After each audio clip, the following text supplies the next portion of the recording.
नमस्कार, ये आकाशवाणी शिमला है। अब आप राजकुमारी चंदेल से प्रादेशिक समाचार सुनिए। मुख्यमंत्री जयराम ठाकुर ने भारतीय राष्ट्रीय राजमार्ग प्राधिकरण को प्रदेश में निर्माणाधीन राष्ट्रीय राजमार्ग योजनाओं का कार्य तय समय में पूरा करने को कहा है।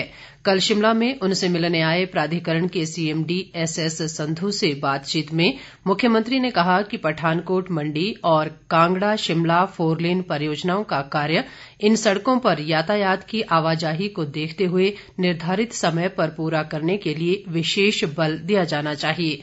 उन्होंने कहा कि राष्ट्रीय राजमार्ग के निर्माण के कारण भवनों और अन्य अधोसंरचना को हुए नुकसान के लिए पर्याप्त मुआवजा दिया जाना चाहिए। मुख्यमंत्री ने निर्माण कंपनियों को पैकेज आधार पर लक्ष्य देने का सुझाव दिया ताकि कार्य शीघ्रता से पूर्ण हो सके। प्रदेश मंत्रिमंडल की बैठक मुख्यमंत्री जयराम ठाकुर की अध्यक्षता में आज शिमला में होगी। इस दौरान 26 फरवरी से शुरू हो रहे विधानसभा के बजट सत्र में होने वाले राज्यपाल के अभिभाषण को मंजूरी दी जाएगी। बैठक में इसके अलावा कई अन्य महत्वपूर्ण मामलों पर भी चर्चा कर मुहर लगने की संभावना है। प्रदेश में सहकारी सभाओं के कामकाज में आने वाली बाधाओं को दूर करने में अब विभागीय निरीक्षक मदद करेंगे। सहकारिता मंत्री सुरेश भारद्वाज ने कल शिमला में विभागीय गतिविधियों की समीक्षा बैठक में निरीक्षकों को सभाओं के संपर्क में रहने और समय समय पर उनके काम की जांच के निर्देश दिए। उन्होंने प्रदेश की सभी सभाओं के चुनाव निर्धारित समय के भीतर नियमों के तहत पूरे करने को कहा और विभाग में रिक्त पड़े पदों को जल्द भरने के निर्देश भी दिए। सहकारिता मंत्री ने सभी सभाओं का कंप्यूटरीकरण करने, टैक्स क्रेडिट योजना को पूरा करने और आईसीडीपी योजनाओं की समीक्षा करने के निर्देश भी दिए। केंद्र सरकार द्वारा चलाई जा रही विभिन्न योजनाओं को धरातल पर लागू करने के लिए सभी विभागीय अधिकारी आपसी सहभागिता से मिशन मोड में कार्य करें ताकि पात्र लोगों को इन योजनाओं का लाभ मिल सके।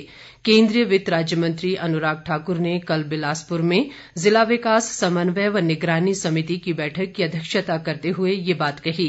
बैठक में केंद्र सरकार की विभिन्न योजनाओं और विकास कार्यों की प्रगति की समीक्षा की गई। अनुराग ठाकुर ने कहा कि कृषि विभाग की योजनाओं को पात्र लोगों तक पहुंचाने के लिए ग्रामीण स्तर तक शिविर लगाने और किसानों को कृषि उत्पादक संघ बनाने के लिए प्रेरित करने को भी कहा।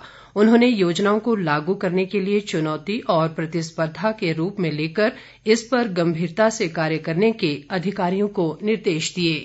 अब एक नजर अखबारों की सुर्खियों पर। आज अधिकांश समाचार पत्रों ने मुख्यमंत्री जयराम ठाकुर के बयान से जुड़ी खबर को प्रमुखता से प्रकाशित किया है। अमर उजाला की सुर्खी है, मार्केट फीस बंद करने पर विचार करेगी सरकार। दैनिक जागरण के शब्द हैं, व्यापारी कल्याण बोर्ड बनेगा, सरल होगी मार्केट फीस। आपका फैसला ने लिखा है, प्रदेश सरकार व्यापारियों के हितों की रक्षा के लिए कृत संकल्प। पंजाब केसरी का शीर्षक है, राष्ट्रीय राजमार्ग परियोजनाओं को तय समय में पूरा करने के निर्देश। बहुचर्चित फर्जी डिग्री प्रकरण पर अमर उजाला की सुर्खी है, हार्ड डिस्क से और 3000 फर्जी डिग्रियां बेचने के मिले सबूत। इसी समाचार पत्र के अनुसार रूबीना के बिग बॉस बनते ही चौपाल में नाटी, शिमला में आतिशबाजी।